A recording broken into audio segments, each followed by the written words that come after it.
kelajak uchun maktub yozishgan.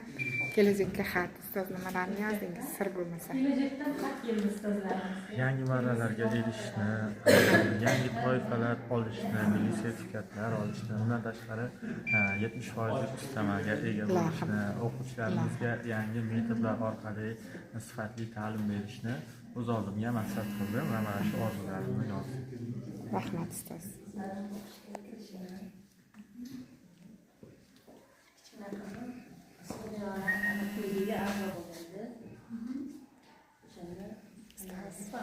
Fikrlaringiz maktubda. Fikrlarim Xudo xohlasa attestatsiyalardan o'tib 70% ustamaga o'tish. Rahmat. Sizdagi niyatlar?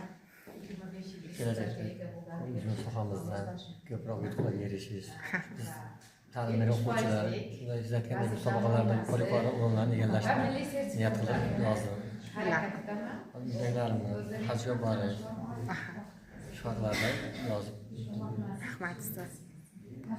Ustozlarimiz kelajak maktubini bitishgan va bugungi darsda o'tilgan mavzularda siz smart maqsadlar va berilish baholash dasturlari haqida bilimlar olgansiz.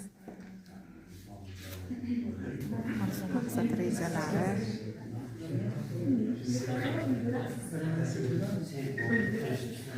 avvalambor ustozlar ammalaringni kelayotgan yangi yil bayrami bilan maktabgacha va maktab ta'lim bo'limi nomidan tabriklayman. Hammalaringni oilalaring tinchlik, xotirjamlik, o'zlaringni pedagogik faoliyatlaringda ulkan zafarlar tilab qolaman.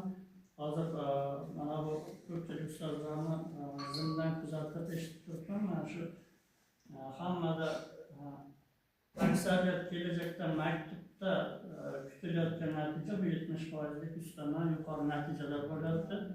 Hammalaringni Xudo xohlasa eng qisqa muddatlarda milliy sertifikatlar, xalqaro sertifikatlar, boyagi 70%lik ustamalar, nafaqa yoshiga yetayotgan oralaringda ustozlar bo'lsa, o'sha oliy toifalaringni umrbodga muzlatishlaringni va o'sha o'zlaringni ta'lim berayotgan o'quvchilaringni kelajakda yuqori sinflarga o'tib katta marralarda g'olib bo'lishini tilab qolaman. rahmat.